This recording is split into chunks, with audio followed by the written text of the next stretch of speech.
Assalamualaikum warahmatullahi wabarakatuh, Bapak, Ibu, dan saudara sekalian, sahabat dokter FKpedia yang berbahagia. Pada hari ini, saya Bambang Edi akan mengajak Anda semua untuk berbicara, berdiskusi tentang obesitas, ya.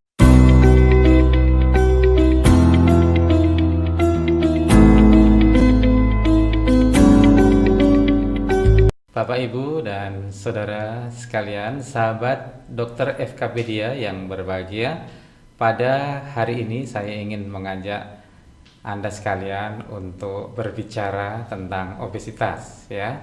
Saya ingin mengajak berbicara dengan Anda, ya, bukan berbicara kepada Anda.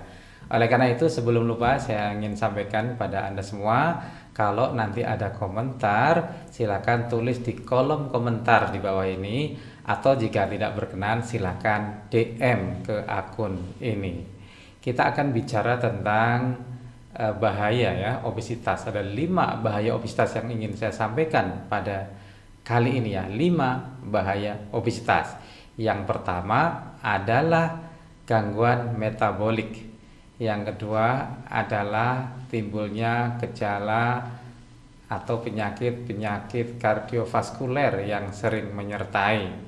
Yang ketiga adalah gangguan kesuburan pada remaja atau dewasa perempuan, ya.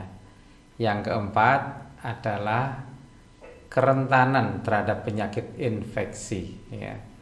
Dan yang kelima adalah gangguan psikologis. Baik, kita bahas satu per satu, ya. Yang pertama adalah gangguan metabolik, ya.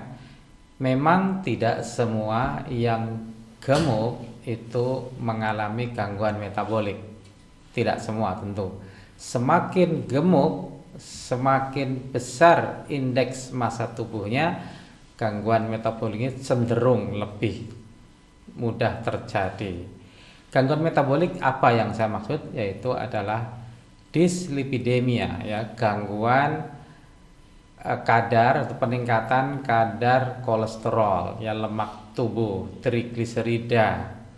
Nah, itu namanya gangguan metabolik, ya, antara lain seperti itu. Lalu bisa terjadi resistensi insulin. Jadi insulin mulai terganggu ketika melaksanakan tugasnya untuk memetabolisme karbohidrat. Nanti ujungnya kalau itu berlanjut akan menjadi penyakit diabetes mellitus atau kencing manis yang tipe 2. Ya, ini adalah bahaya pertama dari obesitas, yaitu gangguan metabolik. Bahaya yang kedua, bahwa obesitas itu seringkali disertai dengan penyakit pembuluh darah dan jantung, ya. Pembuluh darah sering mengalami kondisi yang disebut dengan aterosklerosis, jadi pengapuran, pengerasan pembuluh darah, dinding pembuluh darah mengalami pengerasan. Akibatnya apa? Akibatnya adalah terjadi penyempitan pembuluh darah, ya. Akibat penebalan dan pengerasan, pembuluh darahnya mengeras, menyempit, terjadilah hipertensi, ya, atau tekanan darah tinggi. Jadi faktanya bahwa sebagian anak pun dan remaja, tidak harus dewasa, yang mengalami obesitas itu mengalami juga gangguan pembuluh darah itu, terjadi hipertensi itu, dan seringkali berlanjut dengan gangguan jantung, ya, penyakit jantung. Bisa juga berlanjut ke penyakit ginjal dan bahkan ke otak. Nah, itu akibat dari gangguan pembuluh darah. Yaitu adalah bahaya yang kedua dari obesitas. Kita lanjutkan dengan bahaya obesitas yang ketiga, ya, yaitu gangguan kesuburan pada perempuan, ya. Jadi remaja atau dewasa perempuan dapat mengalami gangguan kesuburan akibat dari obesitas. Mengapa?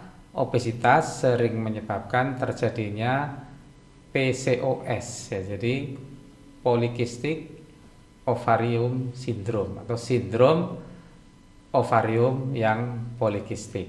Jadi itu yang menyebabkan kemudian ovarium atau indung telur tidak dapat menghasilkan telur yang matang, yang siap untuk dibuahi. Akibatnya wanita atau perempuan tersebut mengalami kekurang suburan. Ini akibat atau bahaya obesitas yang ketiga. Kita lanjutkan yang keempat. Obesitas itu mempunyai risiko terjadinya gangguan imunitas. Akibatnya apa? Akibatnya orang yang obesitas itu mudah atau berisiko tinggi mengalami infeksi, mudah tertular penyakit infeksi. Nah, hati-hati, sekarang lagi banyak infeksi di mana-mana, apakah itu bakteri, apakah itu virus. Sekarang yang lagi ngetren ya, Bapak Ibu, sahabat sekalian, COVID-19 itu juga mengancam orang yang kegemukan atau obesitas itu. Data di Amerika dan di China menunjukkan bahwa selain orang tua atau lansia, anak muda yang gemuk, yang obesitas itu cenderung mendapatkan infeksi itu.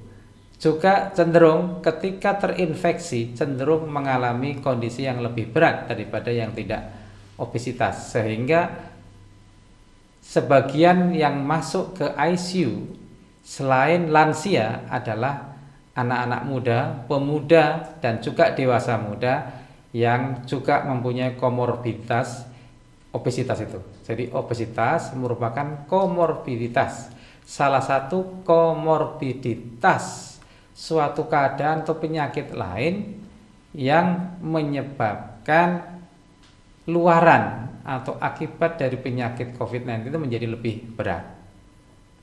Jadi kalau selama ini ada anggapan bahwa gemuk itu sesuatu yang lucu, menggemaskan ya pada anak-anak, atau lambang kemakmuran misalnya, itu harus kita koreksi. Ya, jadi gemuk bukan tanda sehat. Ada juga yang mengatakan begini, boleh sehat asal gemuk. Nah, Bapak Ibu dan sahabat dokter FKpedia yang berbahagia, PMEO itu perlu kita koreksi juga ya. Kita jangan lagi mengatakan boleh gemuk, boleh obes asal sehat, tidak. Tapi mari kita berusaha untuk membuat suatu pedoman baru, PMEO baru, bahwa kita harus tidak menjadi obes. Seharusnya kita tidak menjadi obes, dan kalau sudah terlanjur obes, kita harus memperbaiki diri, bukan lalu mengatakan boleh obes asal sehat gitu. Tetapi mari kita mencoba untuk mengurangi indeks massa tubuh kita, mengurangi berat badan kita, mengurangi status obesitas kita menjadi overweight. Setelah overweight dikurangi lagi menjadi normal. Ya, jadi kita tahu bahwa status gizi kalau dilihat dari indeks massa tubuhnya itu dibedakan menjadi ada yang gizinya kurang, ada yang gizinya normal, ada yang gizinya kegemukan overweight, ada yang obesitas. Nah, sekarang kita masuk pada bahaya kelima. Apa bahaya kelima obesitas? Yaitu gangguan psikologis. Banyak ditunjukkan oleh penelitian, oleh tulisan-tulisan ilmiah, bahwa obesitas selain menyebabkan gangguan fisik, juga menyebabkan gangguan psikologis. Ada di antara remaja yang mengalami obesitas juga mengalami kecemasan, depresi, ya, lalu gangguan perilaku, mengurung diri, dan sebagainya. Oleh karena itu, sekali lagi, obesitas adalah masalah yang perlu kita perhatikan dan juga perlu kita perbaiki, mengingat adanya 5 bahaya obesitas itu ya. Tadi mari kita sekali lagi ulang 5 bahaya obesitas itu ya. Yang pertama adalah gangguan metabolik.